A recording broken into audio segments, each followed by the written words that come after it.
ये देखिए यूट्रस, जिस तरह से यूट्रस भी बच्चादानी भी बाहर आती है, उसी तरह से क्या है, ये हमारे जो रेक्टम होता है वो भी बाहर आता है। ठीक है, मतलब ये एक स्थिति होती है जिसको रेक्टल प्रोलैप्स बोला जाता है। कॉन्स्टिपेशन से ही रिलेटेड है, या कॉन्स्टिपेशन का ही एक अगला रूप है। इसे सुधारा कैसे जाए? उसको सुधारा इस तरह से जा सकता है, तो खान पान में सुधार किया जा सकता है।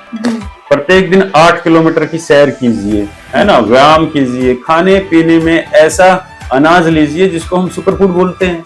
मोटा अनाज सस्ता भी आता है, जैसे चना बोलूंगा, बाजरा बोलूंगा, मूंग, मोट, इस तरह से एक दिन में करीबन 100-150 ग्राम मोटे अनाज का सेवन करना ही चाहिए। चाहे दलिया के रूप में लीजिए, चाहे उबाल के खाइए, चाहे उसको अंकुरित करके खाइए, ताकि वो आंतड़ियों के साथ चिपकेगा नहीं। गेहूं, मैदा, इस तरह के अगर किसी को कॉन्स्टिपेशन, कब्ज बनी रहती है, कॉन्स्टिपेशन को लेके सबसे पहले तो क्या है, मोटे अनाज का सेवन। सुपरफूड भी जिसको बोला जाता है, जिसमें प्रोटीन ज्यादा होते हैं, जैसे कि चना है, मूंग है, मोट है, बाजरा है, उसका आप दलिया बना सकते हैं, उसको सब्जी के रूप में, मतलब अलग अलग प्रकार के व्यंजन आप बना सकते हैं, खिचड़ी के रूप में खा सकते हैं, उसको अंकुरित करके भी खाया जा सकता है ना, उसको बॉयल करके, जैसे हम जिसको देसी भाषा में बोलते हैं बाकली बनाना, है ना, मिक्स करके बाकली बना सकते हो। उसके अंदर कभी या जैसे आपके जो फल होते हैं, जैसे अनार है, सेब है, खीरा है, जो सबसे सस्ता आपके पास विद्यमान कोई भी फल है,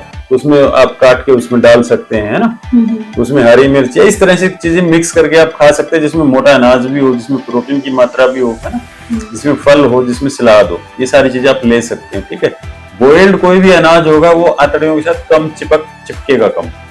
गेहूं का, मैदा का, ब्रेड, पिज्जा, बर्गर, इनका जो फास्ट फूड जिनको बोला जाता है, उनका सेवन कम करना है।